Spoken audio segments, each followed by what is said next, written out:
जीवन में हर किसी की एक ही तमन्ना है, कोई अलाउद्दीन का चिराग मिल जाए, कोई ऐसी दिव्य शक्ति मिल जाए कि जीवन में हर पल हर क्षण सुख शांति समृद्धि रहे, धन वर्षा हर पल हर क्षण रहे, सुख शांति समृद्धि रहे। हर किसी की इच्छा है, चाहे वो एक भिखारी हो चाहे वो रईस भी हो, क्योंकि रईस होते हुए धन संपदा होते हुए भी जीवन में सुख शांति होती नहीं है। बहुत लोगों के पास देखा है, धन इकट्ठा तो बहुत कर लिया लेकिन बेचैन है, खो जाने का डर। कहते हैं जिसके पास है नहीं उसके पास तो चिंता है ही नहीं, क्योंकि कुछ खोने का डर है ही नहीं। जो मिलेगा वो प्रॉफिट ही प्रॉफिट है उसके जीवन में। लेकिन जो रईस करोड़पति होते हैं ना, उन्हें डर हमेशा हमेशा बना हुआ रहता है, क्योंकि उनके खो जाने का डर होता है। कहीं अरबपति से करोड़पति ना बन जाए, कहीं करोड़पति से लखपति ना बन जाए, और यदि भिखारी लखपति बन जाए तो कितना खुश होगा। यही जीवन का सार है भैया। जितने लोग हैं इसी गुत्थम गुत्थी में लगे हुए हैं, सारी दिव्य शक्तियां ढूंढ रहे हैं। हमारे ऋषि मुनियों ने बार बार यही काम किया था, हमारे राजा जो हुआ करते थे वो भी यही काम किया करते थे, ढूंढा करते थे। तभी तो कई प्रकार की दिव्य औषधियां पाई गई हैं संसार में, अमृत भी पाया गया है। अमर होने की तलाश थी हर किसी को, सारी दिव्य शक्तियां। तभी तो कहते हैं ना, जैसे पंडित जी के पास जाइए तो एक लॉकेट दे देते हैं पंडित जी, कहते हैं इस लॉकेट को पहन लेना बेटा, मुश्किल से 10-20 रुपए आप देते हो पंडित जी को, लेकिन आपके मन में विश्वास जाग जाता है पंडित जी ने ये लॉकेट दिया था, ये जीवन में मेरा उद्धार करेगा। कुछ लोग मोती के पीछे, कुछ लोग मूंगा के पीछे, कुछ लोग और किसी रत्नों के पीछे भागते हैं, हजारों रुपए लाखों रुपए खर्च करते हैं। सबका एक ही उद्देश्य है, जीवन की जो ये जो गाड़ी चल रही है, चारों पहिए है ना बैलेंस हो जाए, विल बैलेंस हो जाए। कहते हैं ना गाड़ी चलती है तो चारे चक्के बैलेंस में रहोगे तो गाड़ी मस्त होके चलती है। हर किसी की यही तमन्ना है जीवन में, और हम कहते हैं तमन्ना होनी भी चाहिए, क्योंकि जो जीवन मिला है बड़े सुख शांति समृद्धि के लिए मिला हुआ है, हर पल हर क्षण। ऐसा नहीं है कि आज सुख है कल दुख है, ऐसा है ही नहीं, ऐसा है ही नहीं। ये जो कहते हैं ना, जो सुबह सुबह सूरज की किरणें आती हैं और शाम को जो सूरज की किरणें जाती है, दोनों में अपना अलग ही मजा होता है। और दोपहर के समय जो धूप की तेज किरणें होती है, उसका भी बड़ा अलग महत्व होता है जीवन में। दोनों ही सुख शांति समृद्धि आती है, कपड़े सूखते हैं बड़े जबरदस्त आपके लिए, और बहुत सारी कार्य होते हैं, सूर्य से एनर्जी आती है, इलेक्ट्रिसिटी भी जनरेट होती है। यदि सूर्य की इतनी तेज किरणें ना हो तो इलेक्ट्रिसिटी कहाँ से जनरेट होगी भैया। आज का सोलर एनर्जी का बहुत जमाना है ना। तो कहते हैं ना, चाहे सूरज हो चाहे चांद हो, जीवन में आनंद हर पल होना चाहिए। और बड़े बड़े मजे की बात है, मेरे कृष्ण मेरे गोविंद ने हम सबके जीवन में ये सारी दिव्य शक्तियां दे रखी है। बिल्कुल कहीं जाने की जरूरत नहीं है, कहीं भटकने की जरूरत नहीं है। बहुत भटक लिए मंदिर मंदिर, बहुत भटक लिए, बहुत भटक लिए। जितने तीर्थों की यात्रा की है, कोई कुंभ की यात्रा कर रहा है, यहाँ जाना बहुत अच्छी चीज है। मंदिर का वातावरण बहुत पवित्र होता है, तीर्थों का वातावरण बहुत पवित्र होता है, हर पल हर क्षण यज्ञ होते रहते हैं, साधु संतों के चरण स्पर्श करने को मिल जाते हैं, चरण धूल मिल जाती है। महाकुंभ की यात्रा बहुत बहुत बहुत प्यारी यात्रा मानी गई है, क्योंकि आत्मचिंतन की यात्रा है, साधन की यात्रा है, सुख साधन की यात्रा है भैया।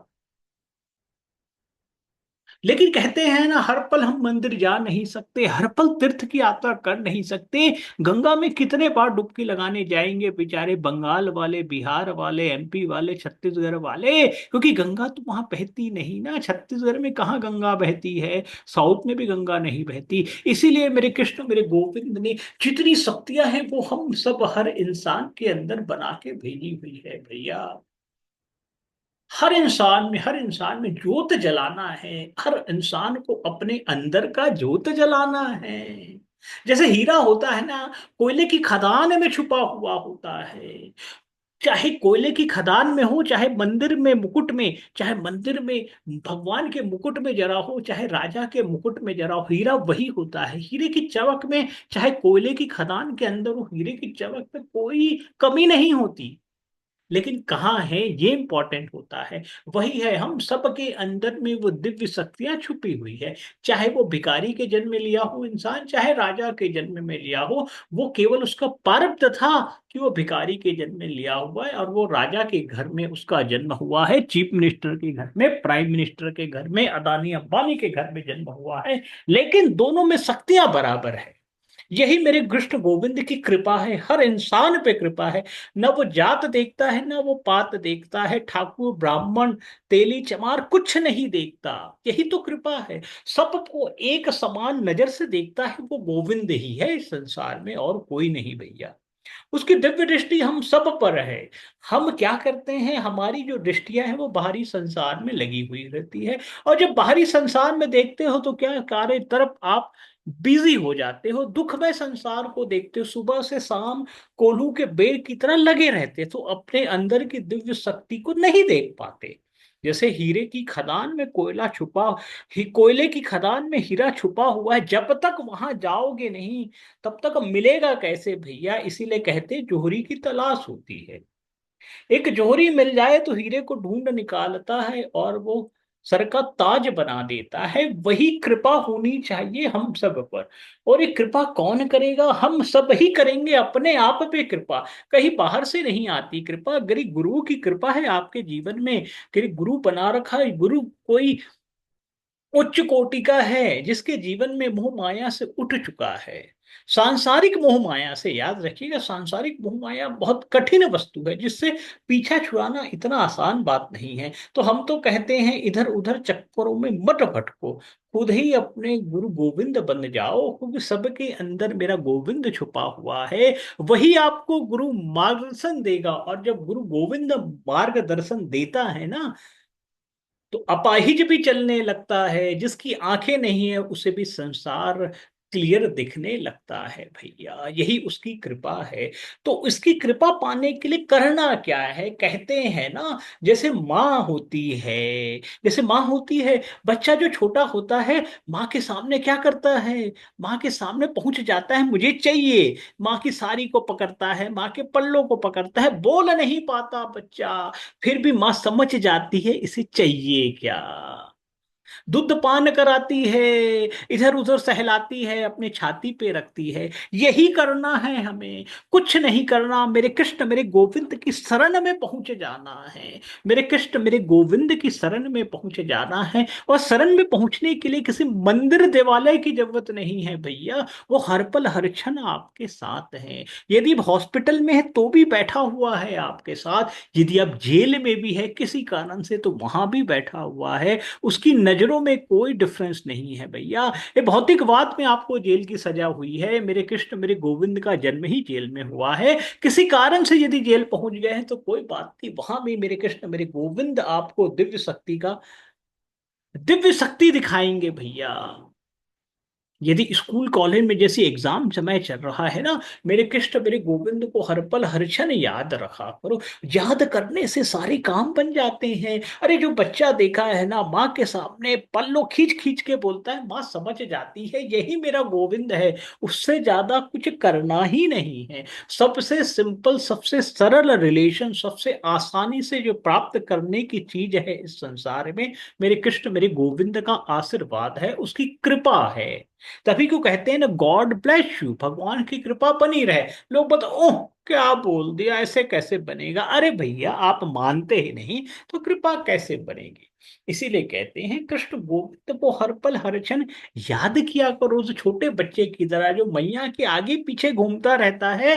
मैया की सारी जवाबदारी बच्चे पे होती है। बच्चा मस्त होके घूमता है, चाहे इधर हो उधर हो, उसे कभी परवाह नहीं होती, क्योंकि मालूम है माँ उसकी रक्षा कर रही है। तो हमारा कृष्ण गोविंद यही है भैया, हर पल हर क्षण हमारी रक्षा करता है। हमारी नजरें उस पर टिका के रखा करो, नजरें टिका के रखो, वो तो वेट ही कर रहा है। उसकी हमेशा जिक्र किया करो, तो भी वो फिक्र करता है। यदि आप जिक्र ही नहीं करोगे तो फिक्र कैसी करेगा, उसे लगेगा इसके मेरी जरूरत ही नहीं है भैया, इसे मेरी जरूरत नहीं है, क्योंकि मेरी माया में इसे फंसा लिया है। मेरी माया मेरी अर्धांगनी है, मेरी माया मुझसे ही निकलती है, मेरी माया मुझसे ही निकलती है।